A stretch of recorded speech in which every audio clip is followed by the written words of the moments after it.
on this computer. We did it. I figured out how to record. Okay.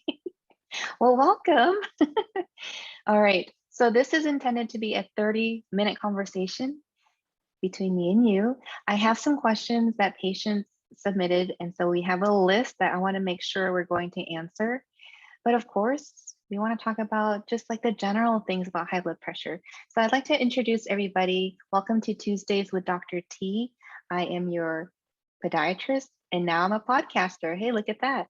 So I wanted to put together information with people who are experts in their field. And I'm no expert at blood pressure whatsoever, but I do work in conjunction with a lot of doctors as it pertains to surgery, because we always have to request that surgical clearance and ensure patients are optimally in good shape before any surgical procedure. But we're going to talk a lot about more practical things on why hypertension is important. And I want to introduce to you our special guest, Dr. Is it Adelola Ashaye? Did I That's do it? right. Yes. Perfect. So I don't think I can introduce you any better than you can introduce yourself. So please welcome, introduce yourself. How would you like to be known professionally and personally? Awesome. Thank you, Dr. T. Thank you for having me. I'm really excited about this topic. I'm a primary care doctor, a family doctor based in Houston, in a Houston suburb, Sugar Land, Texas.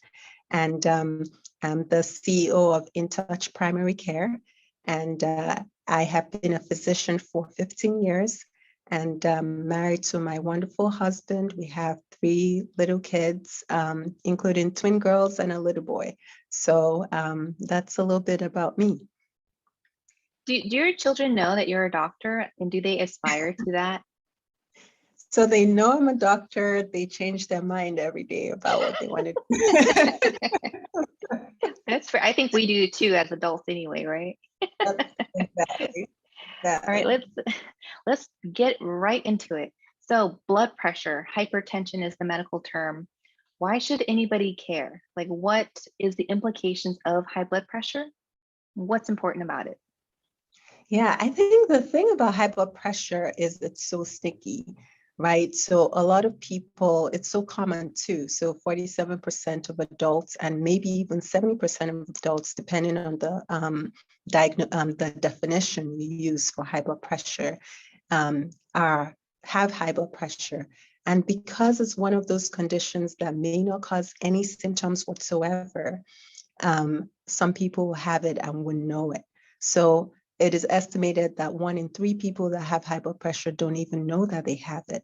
So as you know, blood pressure is the vital sign. That's something that is always checked when you go into any kind of healthcare facility. And that's the reason, because it's possible to not know that you have it. Unfortunately, even though you don't have symptoms, it can still cause organ damage. So that's the problem, that it can affect the kidneys, the heart, the eyes, and many other organs in the body, even though you have no symptoms while it's doing this. I know that I check blood pressure in my office, and as a podiatrist, people might find that to be kind of funny. Like, why would a foot doctor care about blood pressure? And then sometimes they walk into the office and their blood pressure is high because they walked into the office. So when is there like when I learned about blood pressure in the past, it was supposed to be a sequence of blood pressures in order to be diagnosed. Is that still the same today? Like one blood pressure doesn't define you as high blood pressure? Exactly. And actually, the blood pressures that we check in the office are not the best ones because they tend to be higher than what you will get if you were in your natural, relaxed environment. So ideally, you want to have a series of blood pressure measurements, ideally 2 or more, to be able to, make that diagnosis of high blood pressure. And we can get into, how it's taken and all of that later, but you want, it's not just you check the blood pressure the one time and it's high and then you have high blood pressure. You have to kind of take it in context. It's so often that patients, my medical assistant does the blood pressure. She has the arm and the wrist blood pressure. And it's so often that patients freak out because it's elevated and they're like, it's never been that high before. And then all of a sudden I become like their primary care doctor. And I'm like, no, no, it's just a reading. So is there like, do you have a recommendation for medical offices that don't specialize in hypertension? Like, how can we take blood pressures a little bit more accurately, or what can we tell patients? Yeah, I think the first thing, like in my office, we don't check your blood pressure until you've been seated for about 5 minutes. So I think the way that we triage patients these days is really hard to get an accurate blood pressure measurement because you really need to be relaxed to be able to do that. So having the patient relax, which a lot of times we don't have time to do that, right? And having them, make sure they're positioned correctly with their feet flat on the ground, their back rested, properly, and then their arm at heart level, which means rested on a table that is high enough that it's, their elbow is at heart level, and then checking the blood pressure, and then waiting a minute or two afterwards, and then rechecking it. Ideally, you should check both arms and then take the higher of the higher measurement as the right one. So because that is a tall order, given that they didn't come to you for their blood pressure, if they find that their blood pressure is high, the best thing you can tell them is go ahead and check it at home. Check it at home a couple of times, morning and night, with those instructions. And then if it's still high, they should go see a doctor. That leads me to the next question I got directly from my patient. The question is, what is an acceptable number for a reading for a 70-year-old African American female? And then what to follow up, what's concerning, and when, and then for me, it's like, when do I send patients to the ER? Right. So normal blood pressure is 120 over 80 or less. So pretty much anybody, any adult should be less than that, 120 over 80 or less.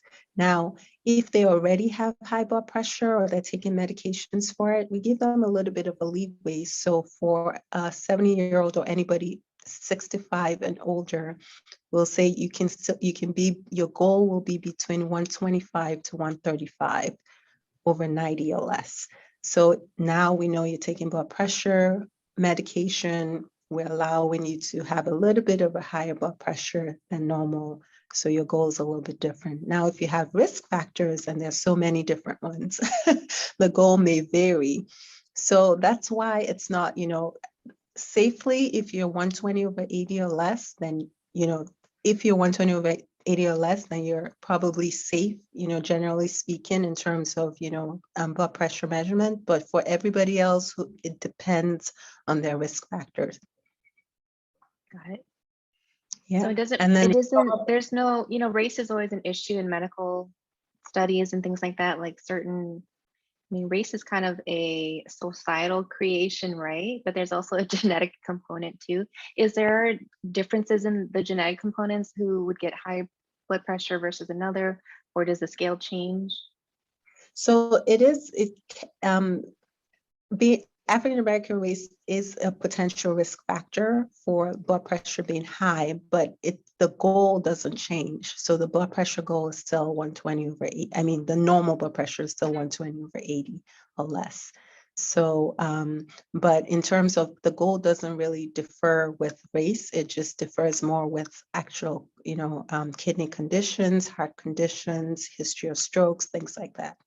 Okay, great. Yeah. I'm glad we clarified that. So what are some misconceptions about hypertension that you've seen maybe from patients or even other doctors? I think one of the biggest thing is misconceptions. Well, before we get into that, the biggest thing is checking that blood pressure accurately. I think that's where we see the biggest mistake.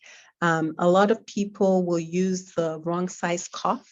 So the cuff might be too small, and that will falsely elevate the blood pressure, or the cuff might be too big, and that will make the blood pressure seem lower. So I think that's probably getting an accurate measurement is very important, because that determines everything, right? The other thing is people want to know if they're overweight or if they're obese, right? They assume that that's the only thing that drives their blood pressure. So they assume that, okay, if I lose all the weight, then the blood pressure problem will go away. Or if since I'm not obese or overweight, that means I don't have high blood pressure.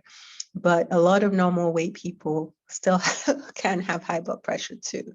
So it's not only that is one risk factor, being overweight or obese, but that's not the only risk factor. It's just one of the many potential risk factors. The other one I'll say is lifestyle changes can help quite a bit with lowering blood pressure, but sometimes people over depend on that alone. It depends on the person, and depends on how high the blood pressure is. So yes, you can exercise and you can change your diet and all of that. That takes time to work, right? It doesn't happen in 1 month. Typically tends to take 3 to 6 months. But while that's happening, the organs can be damaged. So it's always better to focus on first lowering that blood pressure to a safe level. You can start the lifestyle changes, and then you can always stop medication if needed or reduce medication. So some people think if you start the medication, you're never going to stop it. You're stuck for life. And that's not true. If the lifestyle changes that you decide to do work, then we can always lower or stop your blood pressure medication. And that's a safer way to do it than just, keep doing lifestyle changes for 2 years while your organs are being damaged. I've never heard of it in that way.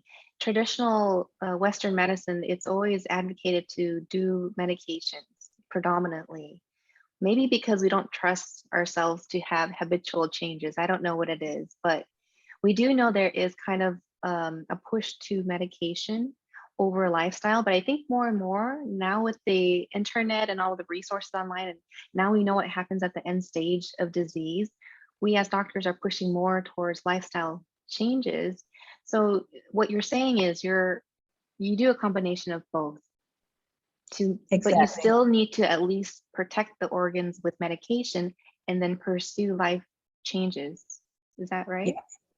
So Yeah, what that's can my approach.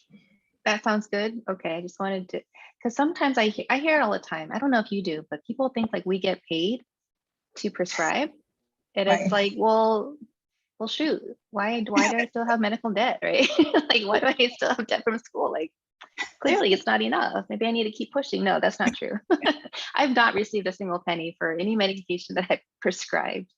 So that Exactly. was a huge misconception for the people I interact with. They think that we're just pill pushers, but there is a huge holistic approach. And I do that on the podiatry side. And I'm really glad to hear that you're also promoting that on your side too.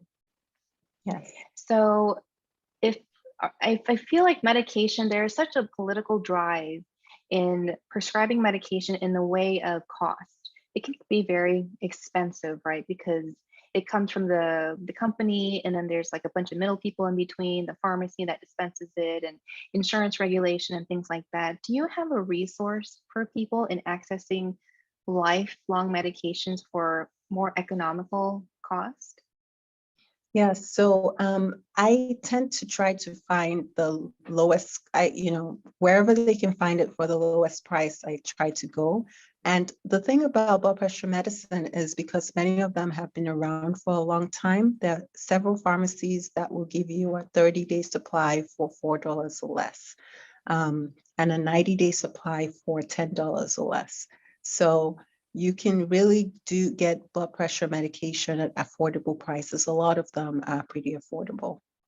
I didn't know it was that affordable. That's wonderful. But what's even free, what's even cheaper is free. It's probably walking as exercise, right?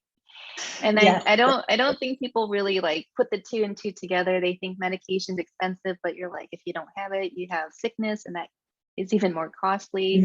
And I try to tell patients, the most economical thing you can do for your health is walk for 30 minutes every day. I don't know what your advice is on that. absolutely, absolutely. Walking exercise is one way to actually lower your blood pressure too. So independent of, medication and all of that stuff, you can actually lower your blood pressure by just exercising consistently.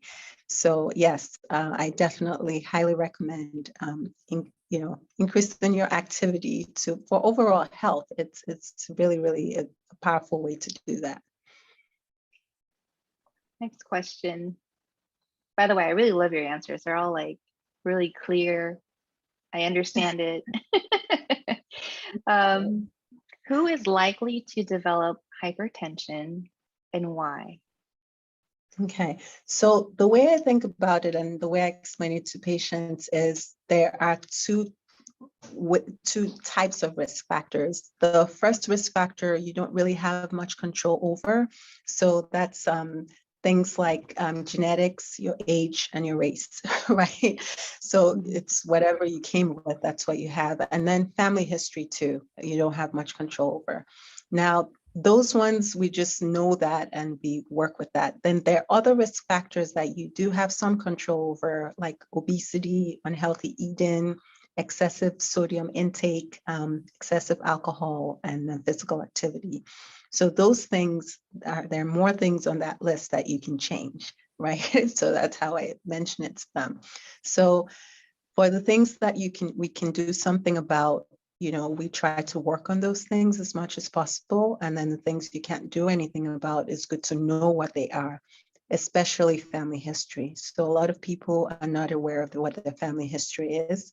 And, that is very important because it can affect their health significantly. And it does change what we do with them, depending on what the family history is. Is the part of family history like a cultural, the way we eat together as a family too, like the social economic factor? Um, Yeah, it probably is a combination. I think there's definitely a genetic factor there. And especially I tend to see it, especially in people that are otherwise healthy, and you wonder how, they don't have anything else that will mhm. suggest that they should have high blood pressure. Yet they do. They're healthy, they eat healthy, they do everything right, they exercise, and they still have high blood pressure. In those cases, I think it's definitely more um, genetically based. We like to blame our parents on stuff. I'll take it. That's fine. Yeah. So, from a more practical standpoint, patients come in with some anxiety to the office. When should I be concerned that they should then go to the ER for immediate medical attention? Is there a number or some guidelines? Yeah. So if it's over 180, over 120, especially if you've done all those things in terms of making sure they're relaxed, not laying down, but sitting and relax with their back rested and their arm elevated, and their blood pressure is 180 over 20 or higher, they should just go to the ER, because there are things you could potentially do in the office, but most offices are not set up to do that, get in the labs on time to make sure that they're not having acute kidney failure, for example, things like that. So at that point, most times it's just safer for the patient to go to the emergency room. What would happen if they didn't? What are the consequences? So the truth is, most people with that blood pressure probably have had it for a long time. At that, many times they've they have chronic high blood pressure. They just never checked it. And if the more than likely, if especially if they had high blood pressure and they maybe stopped taking their medications for a while, if you started the medication, it would lower by itself in the next, in the next few hours or days. But it's hard to know the difference, especially when you don't see them regularly or you're seeing them for the first time, between those that truly have high blood pressure that is acute, that is causing acute organ damage, and between those people that's their blood pressure the last 2 years anyway. It's not, they don't need to be Yeah. treated right now the second. So that's the problem. It can be difficult to differentiate.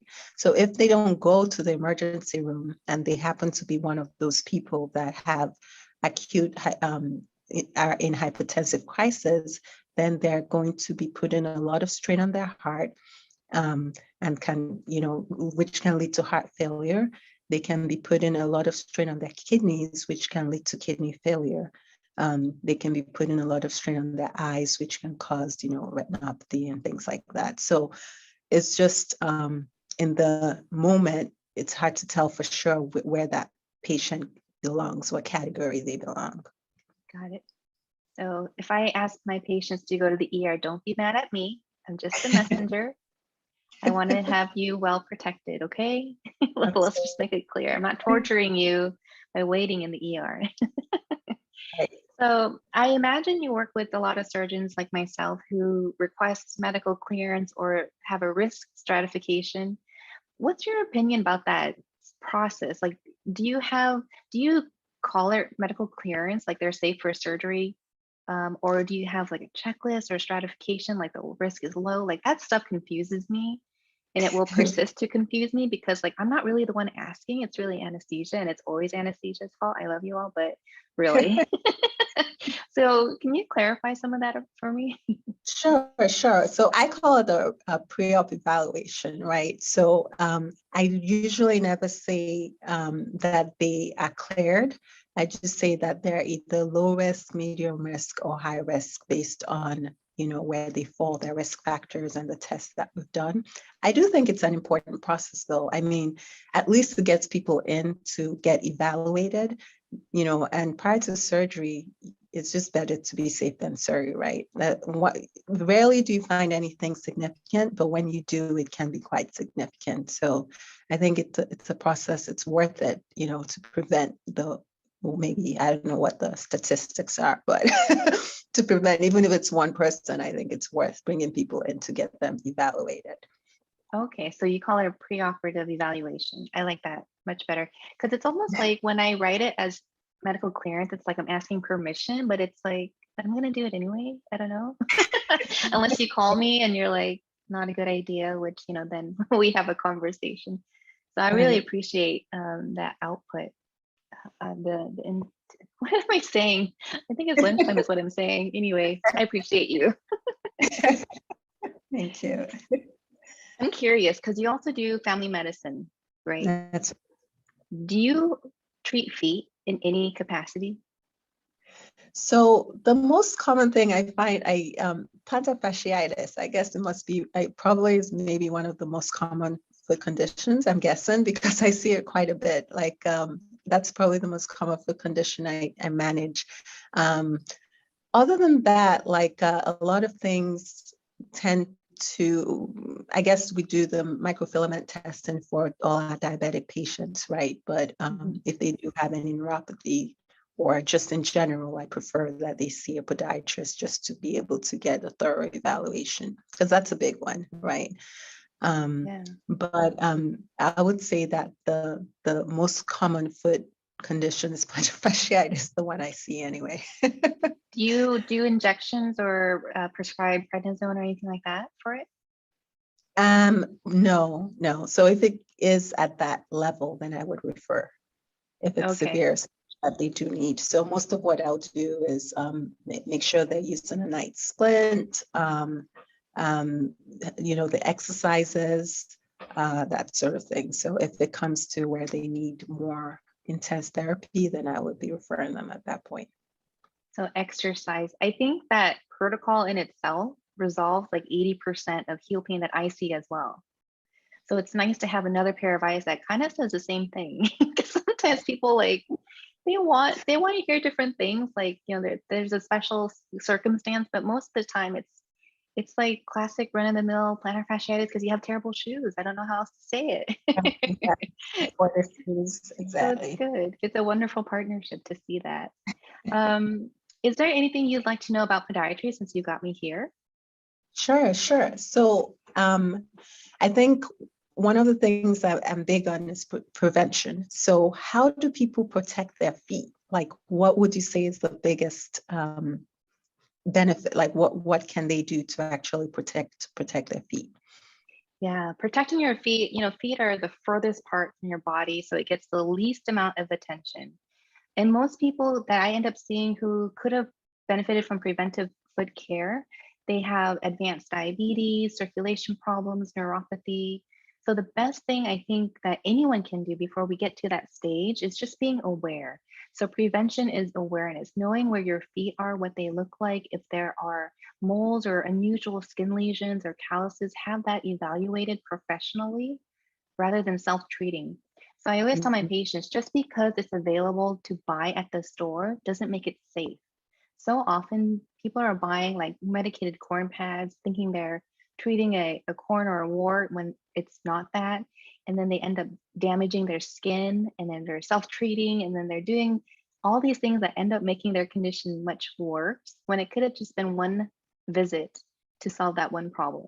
So just because you can purchase it without a prescription doesn't make it safe. It still requires proper diagnosis and then supervision for maintenance and care.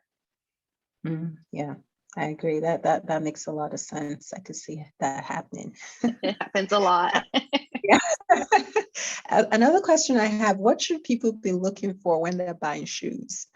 Oh, here, I'll show you. I don't know if you can see my shoe. I'm I'm the worst example. Okay, so these shoes are Okay. loafers, are not good shoes in the sense that they're not designed for walking. They're perfect for office work where I'm sitting down most of the time and I can just get up and sit down as I feel comfortable. But they're not designed to walk more than past your mailbox. So if they fold in half and they twist easily and they don't have any kind of arch cushion, then they're not really meant for walking long distances. And I was just in Disneyland a couple months ago, and everyone had flip flops, sandals or flip flops, or like, cute dress shoes that had no support. Those are Mm, terrible shoes. They're good for business, but bad for your feet. So I tell right. people when it comes to shoes, it really depends on your activity. Like the shoes you wear to rock climbing is going to be way different than the shoes you're going to wear to go walking around at Disneyland. But if you're just looking for everyday types of shoes, make sure they can't fold in half easily at the arch level. They have a decent amount of cushion in the shoes, and they don't twist. Like you can't wring them out like a towel. And that goes Okay. for quality issues. And then not just the quality of shoes, but how old are your shoes? I mean, how many of us can say we have a pair of shoes in our closet right now that's older than 5 years? Right. So we're guilty. It looks good. It still looks good on the outside, but the actual durability of the material on the inside, it degrades with time. Just like an old rubber band, that elasticity you lose when when it gets all crusty and dusty in your closet somewhere and you find it, it falls apart. Shoes can do the same. So I Mm. recommend just checking your inventory. That shoes should be around no older than a year if it was something you wear like on the regular. Oh, that's great to know. Okay. Yeah, that's really good information. Thank you. But I bet like we have heels that we probably only wear once in a blue moon. They're probably Exactly. bad, but those are sitting shoes. So, I'm Right. sitting in them anyway. No big deal. We know their feet are going to hurt afterwards. It's fine. Right. Anticipated. Well, Right. I think we're going to wrap it up here because I don't want to take any more of your time. But I wanted to know parting words, some like something, a quote you want people to follow, and then where can people find you? Absolutely. So, one thing I'll say that is most helpful for people's health is finding a consistent doctor they can follow up with. So, that will be my parting advice. Find a consistent doctor who can help you connect the dots. I can be found at easily-in-touch-primarycare.com. So, that's INTOUCH, in touch, primarycare.com. I also wanted to touch on, because you brought it up, consistency in your medical care. And you have a direct care practice, is that right? That's right. Can you spend like a minute or two talking about what that is and why that's valuable to people? Yeah, absolutely. I think direct primary care or direct care in general is it's a wonderful way to take care of people because it allows that flexibility and convenience and the personal relationship in taking care of people that many other traditional practices don't have. So consistency in care is what can help to prevent medical conditions. So that when you see the same doctor over and over again, it helps the doctor a lot because each visit you put in a piece of the puzzle together. And so that's how we can best take care of you when we have that opportunity to see you, spend time with you over time. So with the direct care model, a lot of us can spend, 30 minutes to an hour with each patient. Patients can reach us in between visits. My patients can text, call, email me in between visits and do video visits if needed. So that easy access to care when they actually need it makes a huge difference. And then if they lose their insurance or they change jobs or whatever, it doesn't affect that because it's membership. So they're able to really truly build a personal relationship with the doctor without the fear of losing their doctor over time, and with someone consistently that can connect the dots over time, excuse me, for them. I really love that. I have a bias with direct care. I do think I have a higher quality relationship with patients as well. And patients might be concerned about going membership versus using their insurance. In your case, can you still use the patient's insurance for like labs or imaging or other things? Absolutely. So the membership fee is only covers everything done in the office, but if they do labs, imaging, medications, whatever else they need outside of the office, they can certainly use their insurance for it. So they're getting the best of both worlds, I think, because they have a personal doctor that can pay attention to them, and then they can still use their insurance, if they do have it. Awesome. So you said people can find you at intouchprimarycare.com. Are you on Instagram or Facebook too? I am. My Instagram and Facebook book handles are the same. It's at In Touch Primary. So just at In Touch Primary. Great. Well, thank you so much for your time. I stole 2 minutes from you. I hope you get it right back. And No we'll catch problem. you. Thanks Awesome. for thanks for tuning in, everyone. And I will see you next Tuesday. Take care. Bye.